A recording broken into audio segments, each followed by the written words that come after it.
Imagine being pulled over for no reason, hands on the wheel, heart racing, knowing one wrong move could change your life forever. This traffic stop starts calm, then turns terrifying in seconds. She followed every rule, stayed respectful until they crossed a line they never should have. What she does next shocks the officers and the entire nation.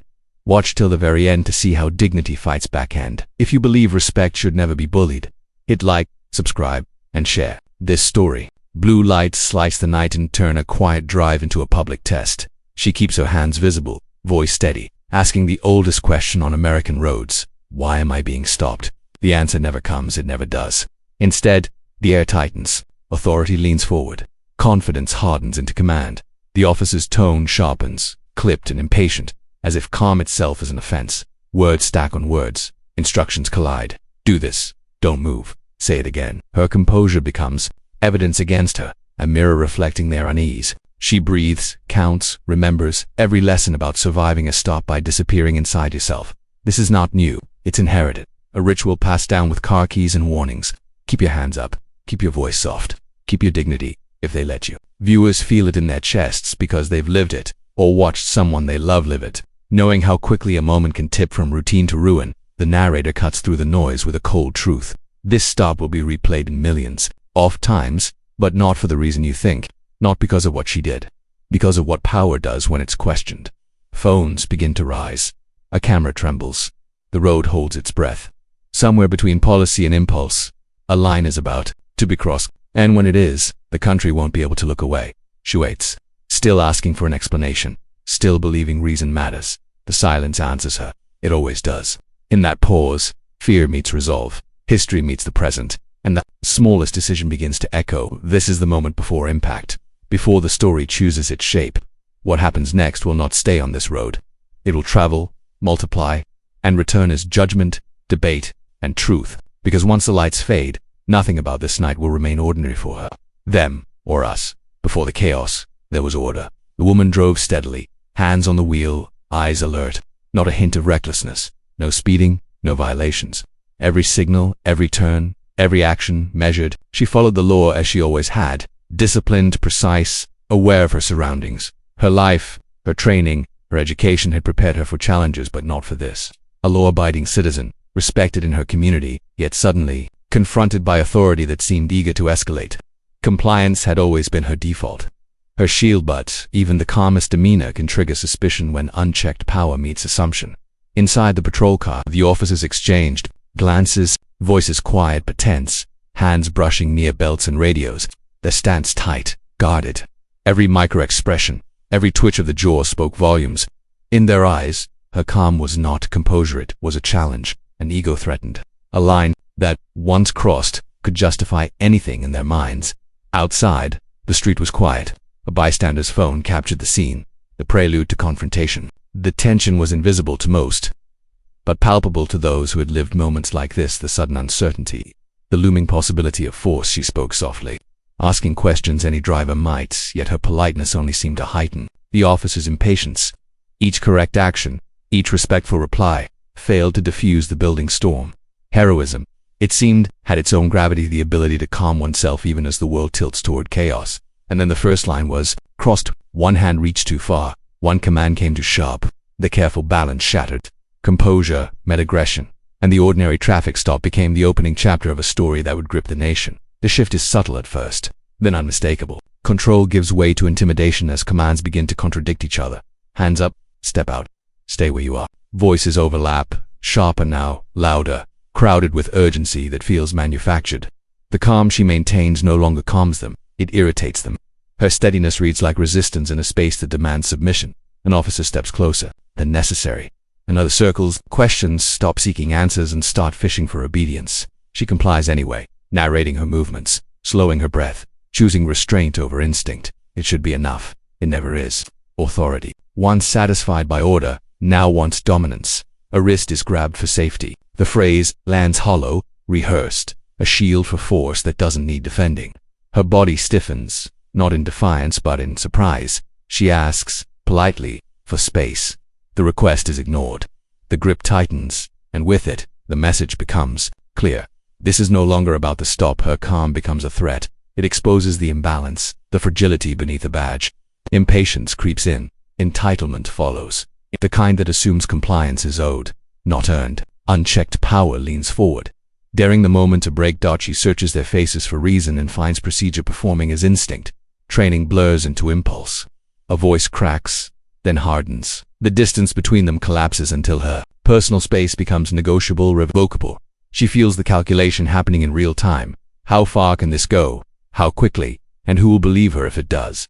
She keeps speaking softly, repeating that she is cooperating, repeating her rights without raising her voice, repeating her humanity in a language that should be universal. Each repetition seems to provoke more heat, as if composure itself is an accusation. Time stretches thin. Sirens hum somewhere distant. Gravel shifts under shoes. A breath is held too long. The stop has transformed into a standoff, not of weapons, but of wills, where one side expects surrender and the other insists on dignity. Phones rise from car windows. A bystander whispers disbelief. Another hits record. The air thickens, charged, with the weight of history and the certainty that this scene has a script. The narrator cuts through with clarity. Compliance is no longer the goal. Submission is. She stands there, composed, absorbing the stares, the pressure, the quiet cruelty of being treated as a problem to be controlled. The road feels smaller now, the night louder. Every second stretches, asking the same question she asked before and never received an answer to. Witnesses lean forward, hearts racing, knowing escalation rarely retreats once momentum claims. The scene and accountability fades fast tonight. Then a step is taken that can't be undone. A hand moves where it shouldn't. The line between authority and aggression dissolves, and in that instant, the moment every viewer fears finally arrives, a shove comes without warning. A sudden burst of force that snaps the illusion of control. Her phone slips in her hand, nearly falling, the screen catching the blur of uniforms and flashing lights. An officer tightens his grip, fingers digging in as if pressure could erase the boundary she's been protecting. The road watches. The cameras keep rolling. This is the moment viewers feel their stomach drop. Rage mixes with helplessness, a familiar cocktail brewed from too many clips, too many nights like this. The mind races ahead to outcomes it already knows. Sirens, headlines, excuses, names remembered not because justice was done, but because it wasn't. The weight of those memories presses down, and heavy and suffocating she steadies herself, refusing to give them what they expect. Her voice stays level, almost tender, carrying the authority of restraint. Please don't touch me. The words are not shouted. They are offered, reasonable, human. A last appeal to rules everyone claims to follow. They ignore it. The grip tightens. Again. Space disappears. Her body becomes an object to be positioned, corrected, owned. Compliance has emptied itself of meaning. It has become permission. The narrator names it plainly. This is what happens when calm is treated as weakness and rights are treated as suggestions. Power tests how far it can go. Around them, disbelief spreads. A bystander gasps. Another whispers that this is wrong. Phones rise higher, hands shaking, as people realize they are watching a line being erased in real time. The air hums with anger and dread, the kind that settles in the chest and refuses to leave. History crowds the frame now, faces and stories, flashing through collective memory, each reminder tightening the stakes. The nation leans closer, torn between outrage and recognition, sensing the familiar turn ahead, knowing this scene never ends quietly, knowing someone always pays the price when authority decides to prove itself on fragile bodies in public. She knows this pattern. Everyone watching knows it. The slow build, the sudden force, the later claims that it all happened too fast. She breathes through it, grounding herself, choosing not to panic even as panic would be justified. Her dignity is no longer a shield. It is a provocation. Once more, she asks them to stop.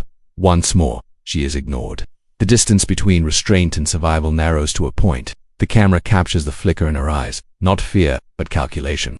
Not surrender, but resolve. This is the breaking point audiences recognize. The second when a person realizes compliance will not save them. The story has reached the edge of what endurance can hold. And just beyond that edge, a choice is forming.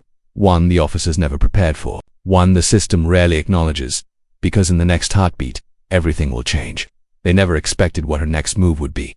The moment arrives without ceremony. A sudden break in the rhythm of commands and compliance. She pulls away, not in panic but with precision, reclaiming the space that was taken from her. It happens fast, measured, deliberate. Not wild, not reckless. A response shaped by instinct and restraint colliding at once. Shock ripples through the scene. An officer stumbles back, eyes wide, disbelief cracking through authority. Another shouts her name like a verdict, as if naming her could restore control. The balance tilts, and for a heartbeat the rules of the encounter reset. The road seems to inhale. Cameras catch the shift and refuse to blink. The narrator cuts through the chaos with clarity. This is not rage. This is survival. When boundaries are erased and warnings ignored, the body answers in the language it knows best. She defends herself with economy, protecting her balance, protecting her breath, protecting the simple right to stand without being handled like a problem. Hands flail where certainty once lived. Orders scatter, losing shape as they collide with reality. The officer's confidence fractures, revealing fear underneath. Not fear of harm, but fear of losing control, fear of being seen. The power they relied on stutters, exposed by a woman who refused to disappear. Bystanders gasp. Someone yells to stop. Another voice pleads for calm. Too late to matter. The internet is already assembling itself, frame by frame, judgment by judgment. This is the clip people will argue over. Slow down, freeze, and replay. The clip that forces a question many try to avoid. What does self-defense look like when authority becomes the threat? The answers will not be comfortable for anyone watching closely. Tonight, she steadies herself again, grounding, aware of every eye, every lens. Her face holds focus, not fury. She knows the cost of this moment, knows how easily it can be rewritten against her. Still, she chooses presence over paralysis. Dignity does not retreat. It stands. Around the scene, a quiet panic spreads among those who expected obedience to end the story. Radio chatter spikes. A supervisor is mentioned. Protocols are remembered too late. The crowd senses the shift, the rare instant when narrative control slips and truth threatens to move faster than spin. Tonight, no statement can outrun the footage already forming its own verdict. Seconds stretch, breath counts, muscles lock, then release. She keeps her center, refusing to chase anger or apology. The restraint is visible, undeniable, and it complicates every accusation forming in the air. Even critics hesitate, sensing the gravity settling over the moment. Lines are drawn without words, and the night listens, waiting, alert. Attention sharpens everywhere now. An officer shouts that she's resisting. The word lands heavy, familiar, weaponized. The narrator answers it with context. Resistance began the moment her humanity was dismissed. The moment for safety became permission. The moment calm stopped being enough.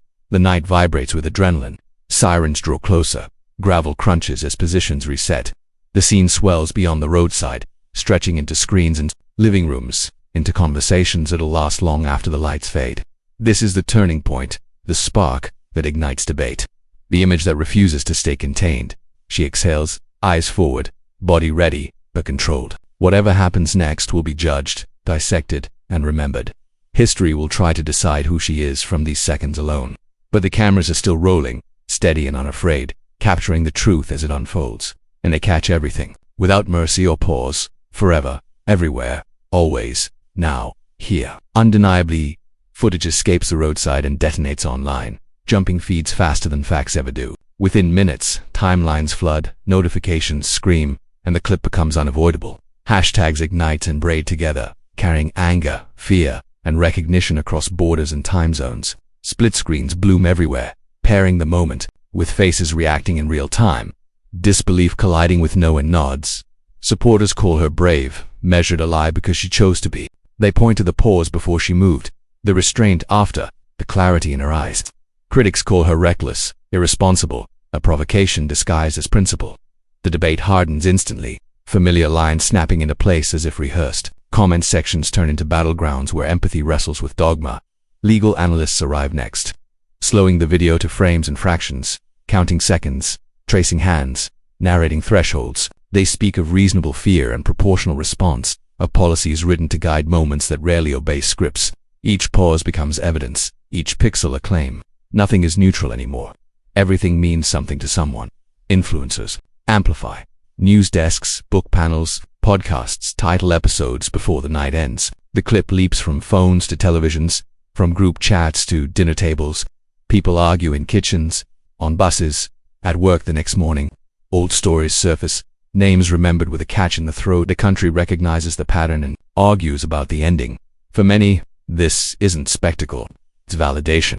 They feel seen in her steadiness, in their refusal to disappear. They share their own stops, their own warnings, their own rules learned young. Others recoil, insisting order must be preserved at any cost, mistaking control for safety. The split widens, loud and unforgiving. Institutions feel the pressure first. Statements draft themselves in cautious language. Departments promise reviews. Officials urge patience. But patience is in short supply when the footage is already everywhere, looping without permission. Screens do not blink. Memory does not reset. The social validation layer peaks as millions weigh in, turning private judgment into public force. Metrics climb, outrage compounds, and silence becomes impossible. The system senses it, that tightening moment when response is no longer optional. Someone must answer. Someone must act. Behind the clips, families call each other, voices low, asking if everyone is safe. Employers send cautious emails. Classrooms whisper. Lawyers prepare notes. Activists organize threats and vigils. Skeptics sharpen talking points. Algorithms feed certainty back to believers, rewarding heat over care. Each share accelerates stakes. Each remix strips context. Each caption tilts meaning. Pressure climbs on the woman at the center, who becomes symbol before person, argument before name. The speed leaves no room to rest, no space to grieve, no pause to breathe. Attention promises protection and delivers exposure. Applause comforts and threatens at once. The crowd's gaze tightens, demanding a response that will define her forever. Institutions watch, calculating risk, timing, liability, and optics, while waiting for momentum to peak before moving. The pause stretches, brittle and expectant.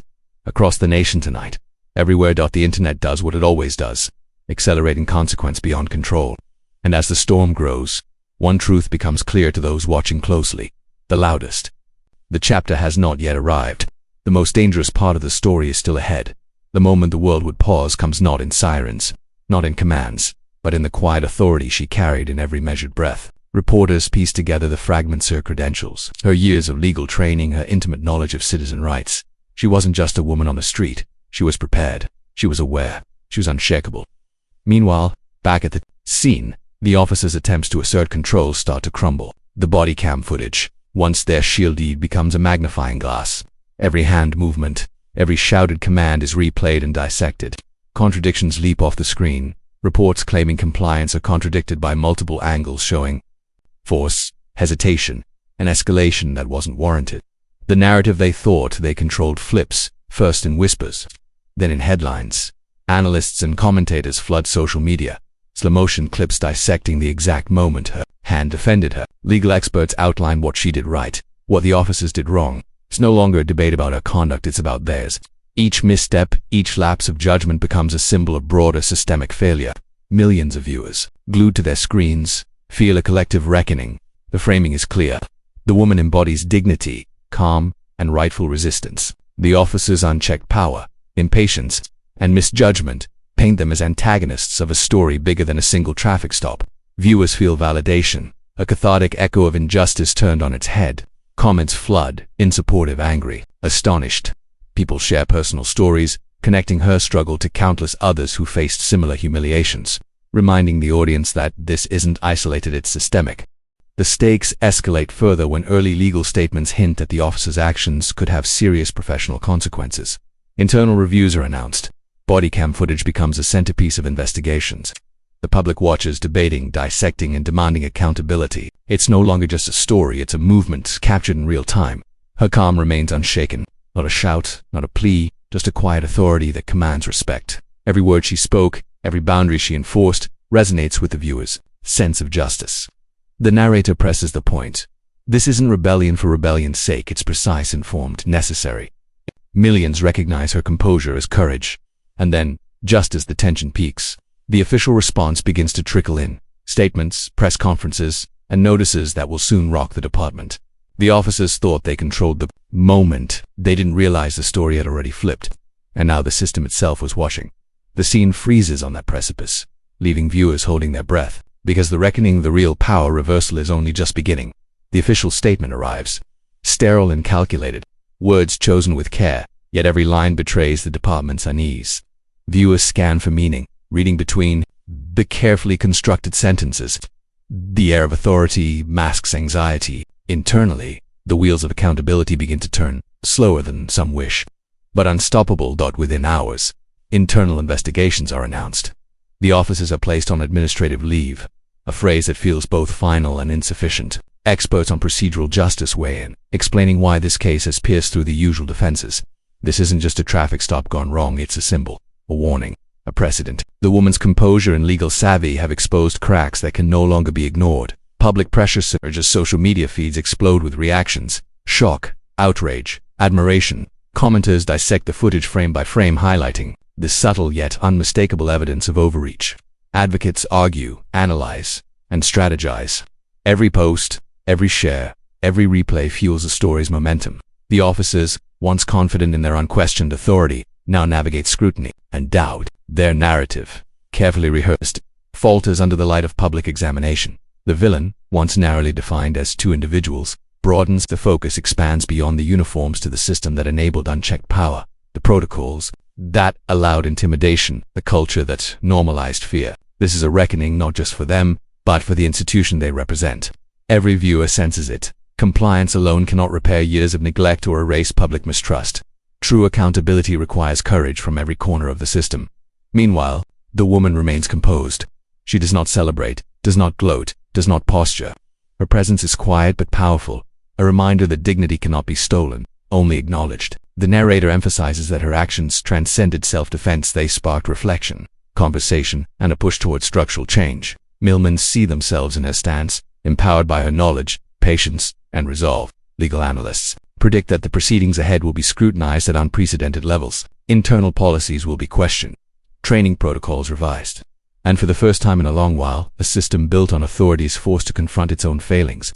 The officer's suspension is not the end. It is the first signal that accountability, however delayed, has begun. As the camera pans across headlines, tweets, and viral clips, the narrative crystallizes. Justice is not spectacle, it is principle. Punishment alone is hollow without transparency, reform, and understanding.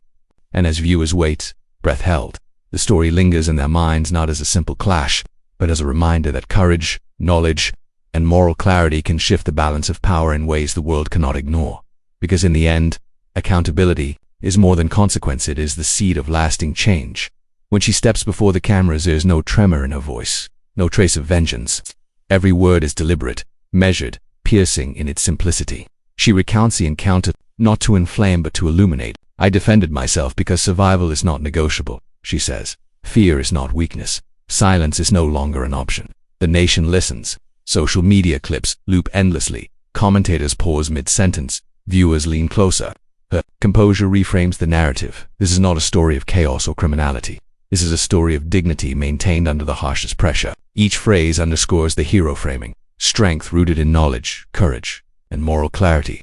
She recounts the subtle escalation, the commands, the shoves, the assumptions. Yet at every moment, she maintained poise, controlled her responses, and set boundaries. Millions recognize themselves in her restraint, their own experiences mirrored in her courage. Comments flood in, people sharing stories of intimidation, bias, and everyday injustice. The hero's arc extends beyond the individual to a collective truth. Dignity does not require apology, it commands recognition. Analysts dissect her words, but the emotional impact cannot be quantified. She speaks of systemic failures, of protocols that enable abuse, of societal assumptions that permit fear to dominate interactions. Yet she refuses to cast blame for spectacle. Her voice is calm, her critique sharp. In every sentence, viewers feel both validation and inspiration. The officer's actions are now secondary to her presence. The public debate shifts, not whether she acted but what her response teaches. Courage, restraint, and knowledge become the measures of power. Her story ignites discussions in classrooms, living rooms, online forums, and legislative halls. Millions are forced to reckon with uncomfortable truths about authority, race, and justice. And in the final moments, she delivers a line that echoes beyond news cycles and viral clips. Dignity is not given. It is maintained, defended, and claimed without apology. The nation pauses, reflecting, questioning, and, in some cases, transforming. Her hero arc is complete. Not through confrontation alone, but through steadfast clarity, principled resistance, and an unwavering assertion of human dignity. And as viewers absorb her words, the story lingers, haunting and inspiring, a quiet revolution captured in a single voice. Standing firm under fire, the story's final act unfolds not in sirens or courtroom drama, but in the quiet reverberations that reach every corner of society. The woman's actions ripple far beyond a single traffic stop. Policy discussions ignite. Training protocols are scrutinized. Conversations once whispered in private now dominate news cycles and social media feeds. The lesson is clear: justice isn't measured by force, but by the recognition of humanity and the courage to defend it. The narrator reminds viewers, power can shout, intimidate, and coerce, but dignity speaks in a voice that cannot be silenced. Her calm, informed resistance sets a precedent, one that millions watch, share, and internalize. It is a reminder that standing firm, with knowledge and composure, transforms fear into accountability and intimidation into dialogue. Experts debate, lawmakers listen, and citizens everywhere reflect on the structures that allowed such abuse to persist. The narrative transcends the incident. It becomes a symbol of systemic reckoning. Every video clip, every shared tweet, every news headline is a brushstroke in a larger portrait of society learning to confront its flaws. The heroes measured. Courage is now the catalyst for change, proving that true influence comes not from brute force, but from clarity, persistence, and moral authority. And yet, the emotional resonance runs deeper. Viewers see themselves in a stance, recalling their own moments of fear, hesitation, or confrontation. She validates their experiences and demonstrates that courage is not reckless defiance. It is precise, informed, and principled action. Millions are inspired to reflect on their own power, their own dignity, and the choices they make when faced with injustice. The closing lines crystallize the moral echo. Power is loud, dignity is louder. The phrase lingers, a mantra for the audience to carry beyond the screen. In that resonance lies the transformational impact. One woman's calm, one act of standing her ground, has sparked a movement of awareness, discussion, and accountability. This story does not end with punishment alone. It concludes with empowerment. Inspirational, unforgettable, and profoundly human. The incident that began with fear and aggression now closes with reflection, moral clarity, and hope. The system may tremble, but dignitaries salute, unwavering and uncompromising.